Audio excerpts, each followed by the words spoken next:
Majority Whip Clyburn, you have touched me so with that introduction. I am so honored to be your friend. I am so honored to be around you whenever we are near, to hear your words, to hear your stories, to hear the lessons you have learned and have yet to teach. You are a treasure for our country. Yes, you are a bulldog too. I'm a bison, but I respect. But you are an extraordinary leader of our country, and I'm so thankful to you, and I feel blessed to know you. And to everyone, Speaker Pelosi, Nancy Pelosi, Majority Leader Hoyer, Assistant Speaker Clark, and the members of the Democratic Caucus, it is an honor to be with you tonight. Chairman Jeffries, Vice Chair Aguilar, thank you for inviting me to join you and for the honor of being a part of this conference. As we all know, this is a critical moment for this caucus, for our party, and for our country. And it is a critical moment for a number of reasons that are obvious, but those reasons also tell us that we face big challenges that may also present opportunities if we have the ability and sometimes just the courage to see what's in front of us and to take it on. As you all know, more Americans have died from COVID-19 than died in combat in both world wars and the Vietnam War combined. Fewer Americans are working today than were working in the aftermath of the Great Recession. So many of us worked together on that issue, both in terms of what was happening with foreclosures, what was happening in terms of predatory lending. People hurt then, and they are hurting now. We've seen the tragedy of ice storms that have knocked out electricity from millions of families, where people froze to death, were without food or without drinkable water. In my home state and so many on the western part of our country, wildfires have burned up millions and millions of acres and caused people to become homeless. So I'm not telling you anything that you and your constituents don't know. Many of you and your staff members were here also when the riots took place. The rioters attacked the United States Capitol and our democracy at the same time. And you have shown such strength and compassion in the wake of January 6th. And on behalf of the President and myself, we thank you. When President Biden and I were getting ready to take office, we knew what the country was up against. We knew we needed to be ready to go on day one. And all of you stood with us, making sure that we would not stand alone to do what needed to get done. Together with you, we started to plan, not with abstract problems in mind, but with real people in mind. The people in each of your districts, the people that we all serve. The frontline workers who hold their breath from the time they leave home to the time they leave work, praying that their family stays healthy. The small business owners who keep changing their business model again and again, still feel like they may have to close their doors. They are innovative, they are trying, and still yet they don't know if they can remain open or open again. The women who are juggling so many responsibilities at work and at home, and women who wish they just had a job at all. The students in rural America who are attending school virtually without a decent interconnection, if they have one at all. And of course, our seniors who feel isolated, our young people who feel isolated. These days have been long for the American people. And in focusing on them, the path forward is nonetheless clear. First and foremost, the American people, as you all know, need immediate relief. We have now gotten more than 50 million shots in arms. The president was talking about it again today, and of course the new arrangement that we have that is going to make even more vaccines available faster than we even predicted. Weekly vaccine shipments are up to 15.2 million doses. New vaccination centers are opening around the country. In fact, I'm going to talk to some folks in Pennsylvania and Illinois tomorrow about the mass vaccination sites that are going to open there. And through it all, we continue to remind the American people of how important it is to mask up.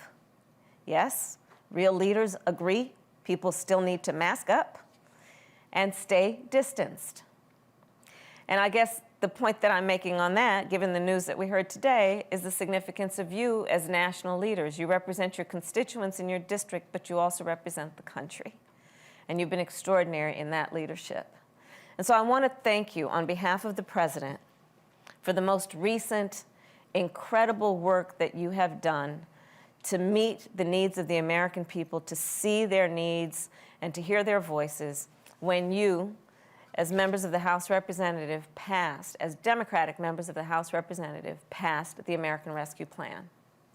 With this plan, we have the opportunity to get millions more shots in arms, to send out millions of $1,400 checks to the people who need them, to save millions of jobs through small business relief, to safely reopen millions of schools. And again, today the President talked about the priority around vaccinations for teachers.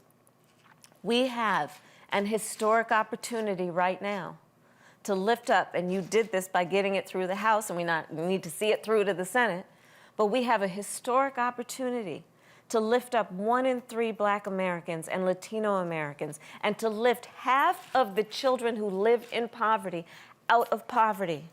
Think about that. Half of the children in America who are living in poverty won't be if we see this thing through. And I know there are tough days on the Hill. I know there are days when it feels like we have to do more, we could do more, we must do more. But I do want to say, last Saturday, y'all did a whole lot. You did a lot. And in coming together to pass the American Rescue Plan, you brought the country this much closer to defeating this pandemic, to restoring our economy, and to getting us back to some semblance of normal. Although I will say that I know when we are talking about normal, we're not talking about back to what wasn't working. We're talking about normal as it should be for everyone. So again, I want to say thank you. And, listen, we have to see it through, so let's keep telling the nation why this legislation is so important.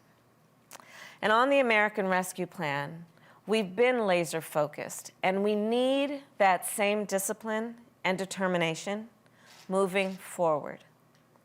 Last week, I had the opportunity to sit down with some of the members of the Congressional Black Caucus, Congresswoman Beatty, the chair, and Hayes and Williams, and then Congressman Jeffries and Cleaver.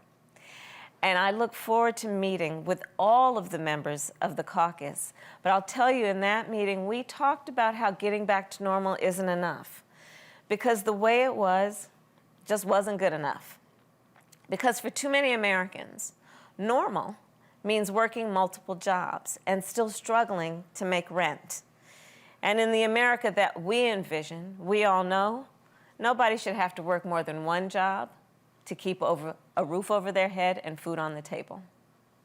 Normal means not being able to save enough money to pay off debt, much less start a business. That's the normal for before. Normal has meant a child care bill that's equal to a paycheck. The truth is, inequity has become the norm, and the pandemic has been an accelerator. It has accelerated the flaws and the fissures and the failures in our systems and in our structures. So the work in front of us is to fix those problems, to call them for what they are, to be clear-eyed, to speak the truth, and then to fix the problems. And it's an incredible opportunity if you think about it.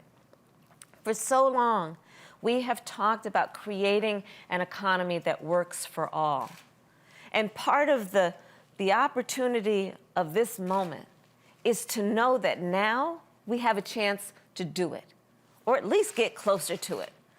We just need to have the courage as individuals, as leaders, and as a country to be bold, and the courage to go big, and the courage to see what can be, what should be, unburdened by what has been. So there is one area on this point that I'd like to focus on among the many that deserve focus, but one area, we are in the month of March, that I'd like to focus on today. And that is the topic, the issue, the national emergency about women in the workforce.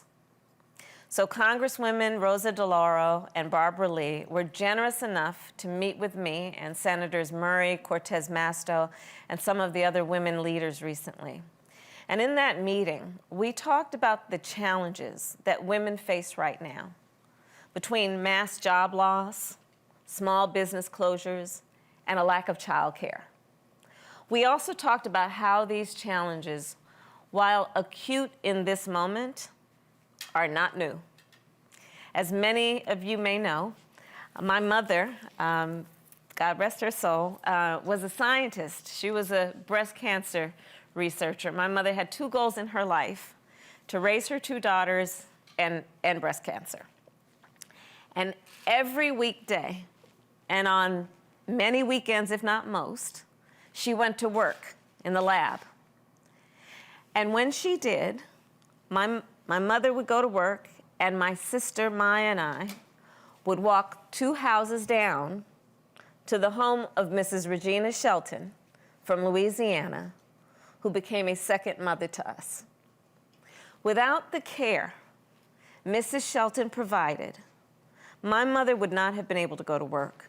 My mother thanked Miss Shelton every day. Without the care Mrs. Shelton provided, my mother would not have been able to make the contributions she did to help find a cure for breast cancer. And I'm sharing this with you all to make a point, which is a lived point for so many of us. For women, childcare has often been a prerequisite for work. And for many other women, childcare is their work. So we need to take a 360 view of women in the workforce. And as I think about it, think about a whole new ecosystem. Think about it as a cycle, starting with childcare.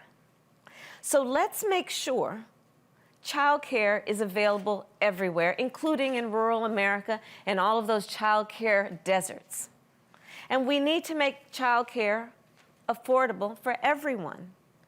In doing that, we also have to think about childcare workers, because of course, that's how we have the childcare we need in most situations, especially if you don't have the blessing as a working woman or parent of Mrs. Shelton living 2 doors down. And let's make sure that these childcare workers and all workers are paid fairly and are treated with dignity and treated with respect. And finally, we know that a lot of childcare centers, okay, because here's what I'm talking about in terms of the cycle and the circle of it all. And we know that many childcare centers are owned by women. So we are talking, yes, about women-owned small businesses. So let's think about how we are supporting women entrepreneurs and giving them the support they need so their business can survive and thrive. And in that way, let's make sure that as our public policy around women in the workforce grows, that we also pay attention to equal access to capital. So, to all the friends, I really do believe that now is a time when we can build an economy that works for all people, and that we must pay attention to all of the folks that we represent, including making sure that it works for women, knowing that among those who are now out of the workforce, and we'll talk about this a little later, 2.5 million women are now, the numbers I'm seeing may be permanently out of the workforce. And we should think about it in a way that we think about what we do that is about everyone getting that kind of support. And when we do that, we will create the kind of change that lasts for generations. And you know, I'll tell you, having been the first woman in most of my jobs, people have often asked me to talk about women's issues. You know, these reporters will come up to you. It's a, you know, I guess they think it's the original question. Tell us about women's issues, they'd say. And I always look at them and I say, you know what? I am so glad you want to talk about the economy. Because that's the truth, isn't it? When we recognize the inequities, when we lift up the economic status of women, let's realize when we lift up the economic status of women, we lift up the economic status of families and communities, and all of society benefits. So there are those who will continue to say that what we're doing now is too big and too bold. I would remind them that our nation is at its best when we do big things. Think about it. The New Deal, the Great Society. In America, when we shoot for the moon, we plant our flag on it. And for those of us here today, it is important to remember that for the first time in a decade, Democrats have a majority in the House, Democrats have a majority in the Senate, and Democrats are in the White House. And some of us have never experienced this before, but let's own it by working with Republicans when we can and by driving ahead when we must. We won't have complete agreement on everything. In a democracy, that's always the case. The Speaker and I agree that diversity is our strength and unity is our power. We've all heard her say that so many times, and it couldn't be more true. So let's not let this moment pass us by. We have the responsibility and the ability and the wherewithal and the commitment and the conviction to confront the crises that are before us now. And we have the opportunity to create lasting change for generations to come. Because again, we are talking about looking at the systems, looking at the inequities, and seeing this moment of crisis as a way to finally fix the flaws and the failures and the fissures. So let's seize this moment, knowing the people will feel it when we do. If we seize this moment, history is going to remember. And the last point I'll make is that the President and I look forward to partnering with you in the days ahead. We are so thankful for the work you tirelessly do every day.